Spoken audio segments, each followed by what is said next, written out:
film look is just aesthetically better than a purely digital image, but this video isn't about how film is better than digital. The problem with film is that there's a learning curve, and being able to shoot digitally is so much more convenient. I love going out with my Kodak Ektar H35N and shooting film. It's essentially a toy camera, but that's what I love about it. And that's for a different video. A lot of things can go wrong with film. Developing, accidentally going through an airport x-ray machine. There's just a lot more to be mindful about. Maybe like you, I love the film look, but that doesn't mean I'm not going to go out and shoot digital when I can combine the best of both worlds together. Now, if you're watching this, my guess is that you're like me, and you want to elevate the look of your videos, films, or photography even. To be transparent, Dehancer reached out to me and asked me to do this review. I was admittedly a bit excited when I saw their email because I've heard of Dehancer, and I'm honestly, well, I was curious about it and had thought about trying it out. Although I was invited to do this review by Dehancer, the cool thing is that there are no limits, and they wanted me to be completely honest so I could point out what I liked, what I didn't like, and they just want to make a better product. If you're already familiar with Dehancer, or you give it a try and find out that you like it, you can use the code SHANE10 at checkout for 10% off. This only applies to video and photo plugins. It doesn't apply to the iPhone app. More on those later. But if you do use the code, thanks for doing that. Enjoy Dehancer, and thanks for supporting the channel. So what's the point of using Dehancer? It's a plugin that lets you have the film look without all the guesswork and pain that it would normally take to achieve. By all means, don't stop shooting film. There's just a feeling to shooting film that a LUT or a plugin can't replace. Would I love to go around Bangkok shooting Chinatown using film? For sure.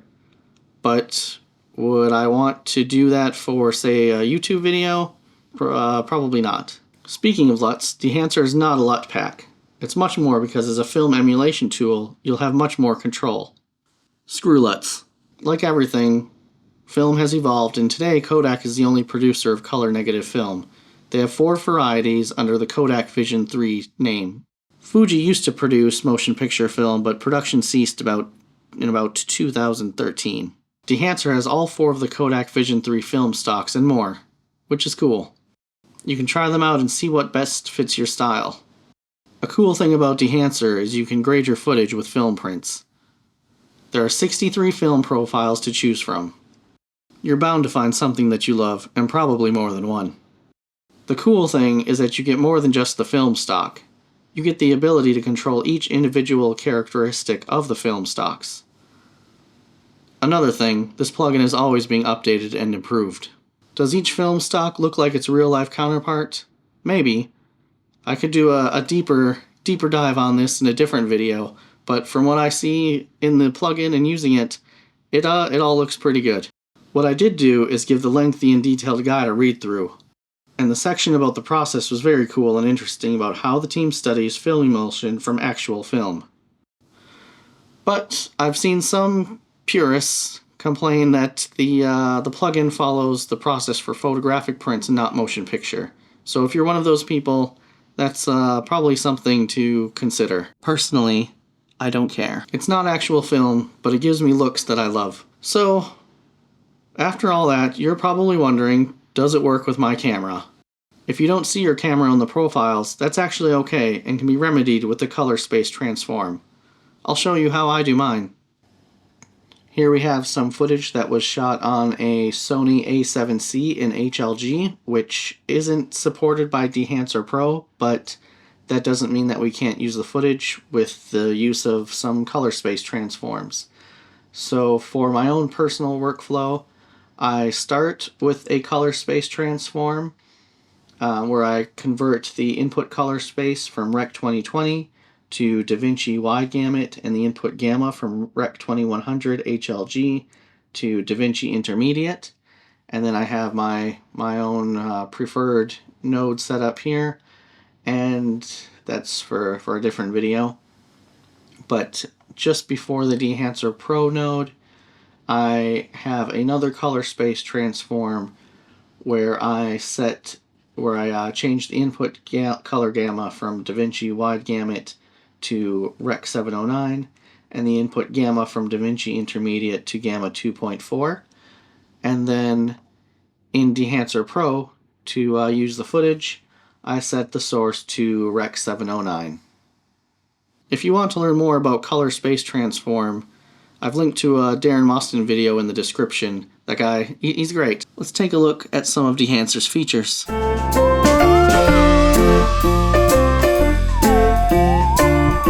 I stopped using grain for my YouTube videos because I felt that the standard Resolve grain plugin or effect just made the video look muddy once it was uploaded to YouTube.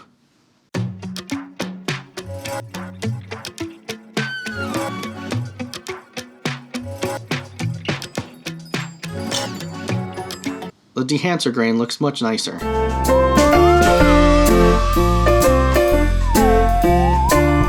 Halation, a problem with film that was eliminated, but aesthetically, people like it.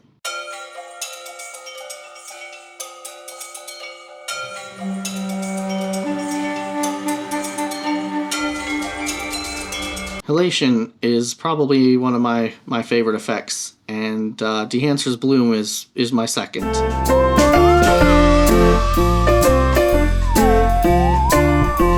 Some people actually use it to substitute the Pro Mist filters.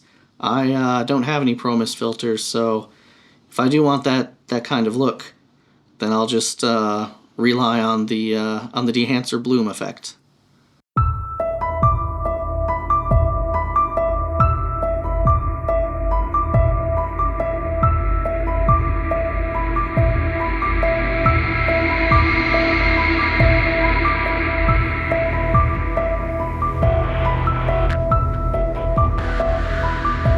Dehancer also has gate weave, film breath, and film damage features.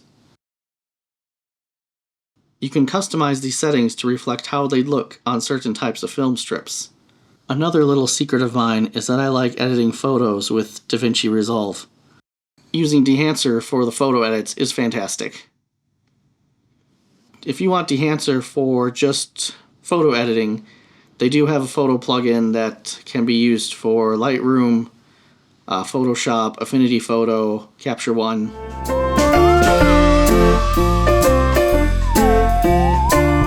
So, about licensing. The licensing is per platform, so if you buy the license for DaVinci Resolve, your license is only for DaVinci Resolve. You'll have to buy a separate one for, say, Photoshop or Premiere Pro, but each license comes with 2 seats.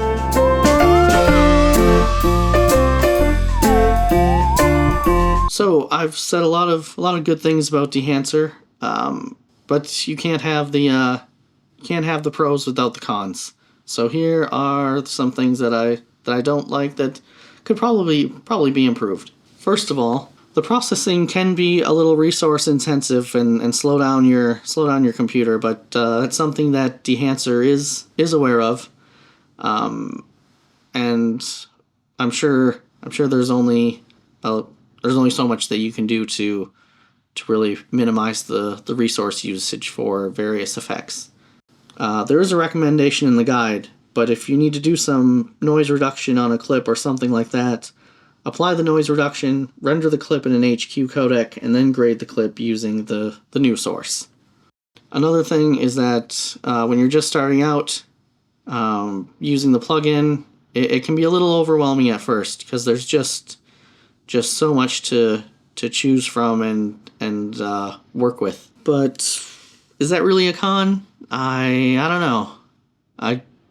Maybe a con to get started, but after you get used to it, you'll really appreciate all the control that you have. Now, if you've made this far, you're probably interested, and the cons haven't scared you away.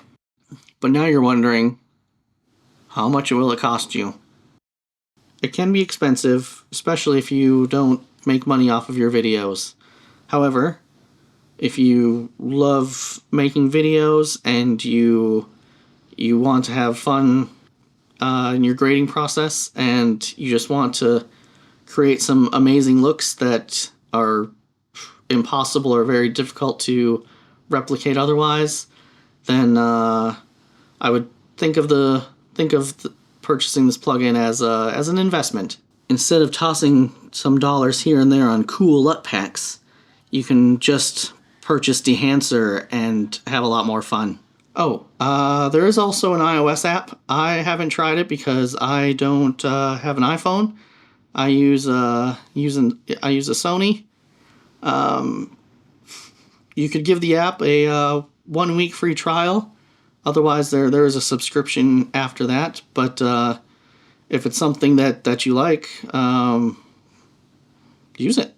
But overall, I've found that Dehancer is the right plugin for me. It might be the right plugin for you. It might not be.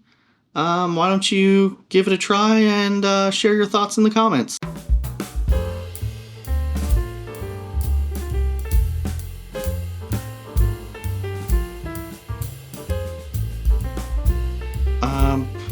Anyways, have a great day, night, whatever, and see you in the next video.